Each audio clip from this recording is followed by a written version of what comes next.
Hey guys, welcome back to another video today. As you can tell by the topic, how or should the Miami Dolphins turn their season around? Let's get into it. So coming off an embarrassing loss to the Carolina Panthers, I think we all have the one thing on our mind, right? It's fire McDaniel and fire Greer. But who needs to be fired first? And in my opinion, I think that Chris Greer needs to be fired first. Even if McDaniel goes, Chris Greer clearly cannot put a team on this field to save his life. Right now I'm going to read you guys every draft pick selected by Chris Greer and his scouting department. 2016, I'm only going to really go over maybe like the one or two picks here, maybe three, because later rounds doesn't really matter, right? I'll tell you the later rounds from 2020 to 2025. So 2016, you have Tunsil, Xavier Howard, Kenyon Drake, and Jakeem Grant, along with some other names. 2017, Charles Harris, Raekwon McMillan, some other names there as well. 2018, Minka Fitzpatrick, Gesicki, Jerome Baker, Durham Smythe, Kalen Ballage. 2019, Christian Wilkins, Michael Dieter, and Van Ginkel. 2020, of course, we know Tua, Austin Jackson, Noah Igbenogany, Robert Hunt, Raekwon Davis, Brandon Jones. 2021, Jalen Waddle, Jalen Phillips, Javon Holland, Liam Eichenberg, Hunter Long, Larnell Coleman, and Jared Dokes. 2022, which was just an awful draft, Channing Tindall, Eric Ezukama, Cameron Good, Skylar Thompson. 2023, we only hit one here, Cam Smith, Devon Achane, Elijah Higgins, Ryan Hayes. 2024, Chop Robinson, hit there, Patrick Paul, hit there, Jalen Wright, he's good, Mohamed Kamara, Malik Washington, Patrick Morris, and Taj Washington. And of course, this past year's draft, Kenneth Grant, bust, Jonah, bust, Jordan Phillips, Jason Marshall Jr., Dante Trader, Ollie Gordon, Quinn Ewers, and Zeke Biggers. So after reading those names off this list, you can clearly tell that Chris Greer cannot draft the team to save his life. You're looking at Jerome Baker. He played well for us, not on the team anymore. Christian Wilkins played great for us, not on the team anymore. Andrew Van Ginkel was amazing, not on the team anymore. Austin Jackson, injury prone. Tua, we all have our opinions on Tua. Noah Igbenogany, terrible. Robert Hunt was great, but we just didn't pay him. Raekwon Davis doesn't play for us anymore. Brandon Jones is now a star over there in Denver. He played good for us.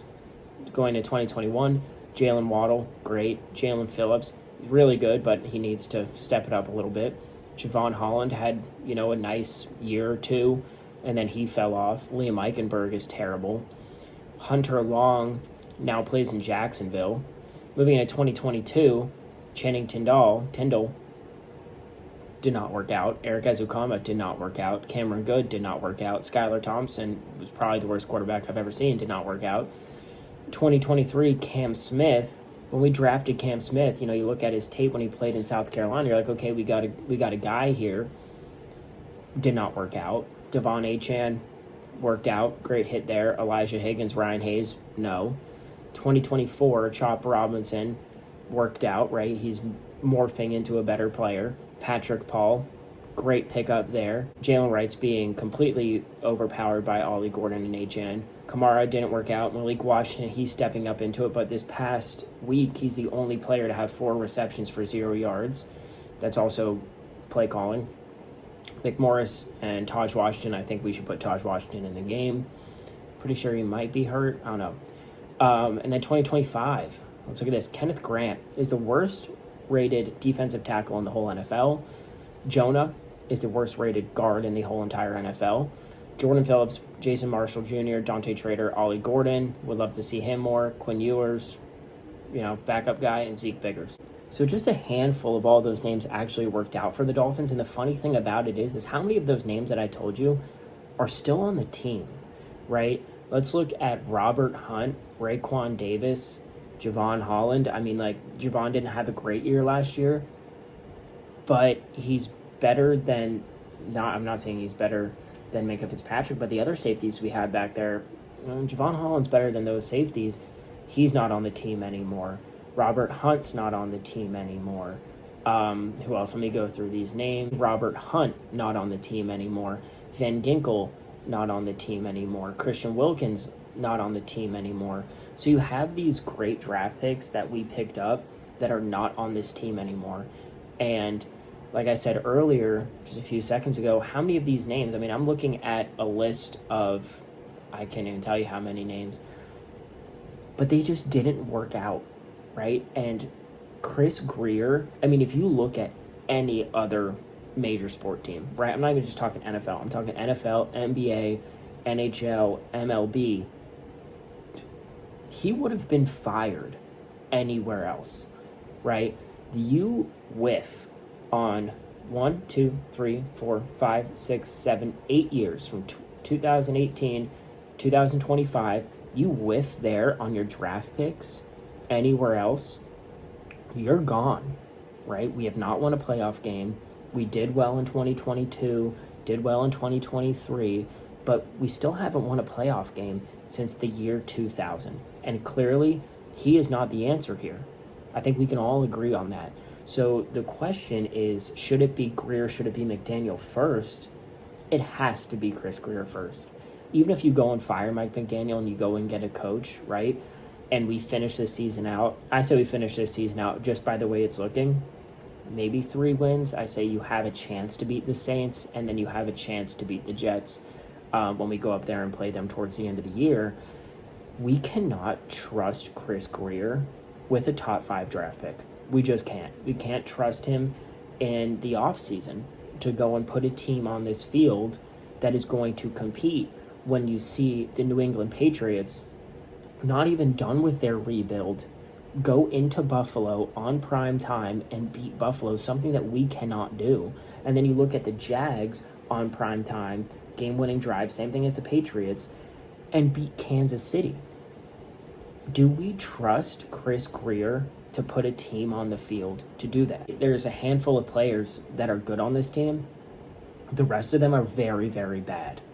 And they are either not getting the coaching that they need, or they're just not listening to the coaching. But firing Mike McDaniel right now does nothing, right? You bring in another coach. Do we want to win more than 3 games this year? Like, honestly, do we want to win more? This isn't a playoff team.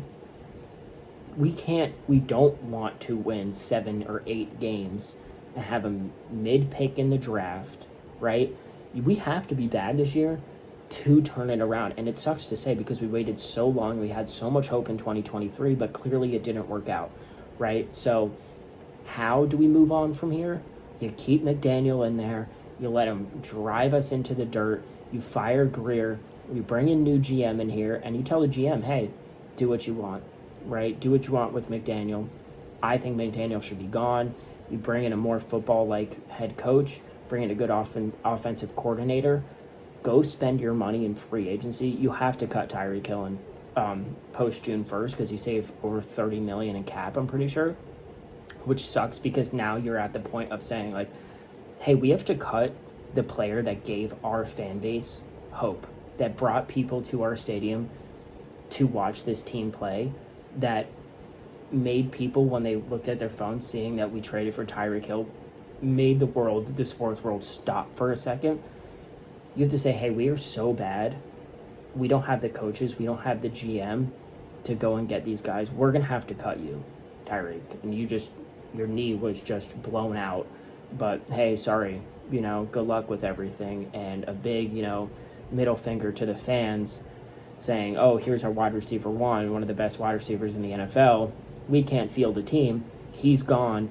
And do we trust Chris Greer? Just like I said, do we trust Chris Greer with a top 5 pick? Do we trust Chris Greer going into the offseason? Or is he going to spend that money that we save from Tyreek and all the other cap space that we have? Is he going to go out there and get an older player with injury problems, and we're going to be right back here this time next year? Maybe we might have a couple more wins, but it's going to be the same circle, right? We look good, injuries, we're bad, we finish mid-pack. Or we're really bad. Okay, we have a good draft pick. We have good cap space. And in 2 years, we're mid-pack. So Chris Greer needs to go first. So all in all, in my opinion, the Dolphins shouldn't turn their season around. I understand the competitive will from the players that they want to go out there and they want to win. But as fans, right, I'm always going to root for this team to win. When Sunday, 1 o'clock, from 1 to 4 o'clock, when we're playing the Chargers, I'm going to be rooting for this team to win. But I'm not going to be upset if we lose, right? Because looking forward in the next 3, 5, 8, 10 years, winning a few games, winning 5 or 6 games this year does not do anything for us. Getting that first round pick, firing our top 5 pick in the first round, firing our GM and firing our coach, and rebuilding the culture. And that's another thing. This team talks about culture. What is the culture? It's a losing culture. It's losing. You've done nothing in 25 years. You hold on to your undefeated season that happened 53 years ago. You have a whole section in your stadium dedicated to the 72 club. Move on, right? Good for the 72 team. Undefeated, right? Great. But why are we holding on to something that happened 53 years ago when we suck now? And you say, well, at least we're still the only undefeated team ever in the NFL. Move on from that, please. Like, it's great, but it's time to move on. This team is atrocious. The whole, from top to bottom, from owner to the last player on the practice squad, is bad. That's really all I have to say for that. I mean, how do we move on from here? How do we turn our season around? We don't, right? I guess the only way that you could do that is by saying you have to make trades at the deadline. But even then, you're trading into next year. You're trading away players for picks. You know, you're maybe picking up some guys that might be good for next year. You're not turning your season around at 1-4. And I understand in 2016 we started at 1-4 and we ended up making the playoffs. That's not happening this year. And should we turn the season around? No. Look to the future, right? This season is done. It's time to start the rebuild, an official rebuild from top to bottom, right? Tua, if you want to be our guy, take the Tom Brady route. Take some pay cuts so you build a team around you. If I'm the Dolphins, I say, Tua, look, you can go train with Perform again, because when he was training with Nick Hicks, whatever you guys want to say about him, he got his body right. 2023, Tua was, in my opinion, I'm looking at him, I'm like, okay, this is our guy right here, right? But right when he signs that contract and he stops working with him, he is taking a step back physically, mentally, with his decision-making, and of course with his body. So moving forward, we're not going to root for them to lose, but don't be upset if they do, right? If they continue to lose this year, and if they continue to put this out on the field and people are flying banners around the stadium and booing them off the field, Stephen Ross has no choice, or he will not have nearly as many fans showing up to the stadium towards the end of the year or next season. But thank you guys so much for watching. We're going to have another video coming out later this week, a preview, maybe another one with picks, but thank you guys for watching.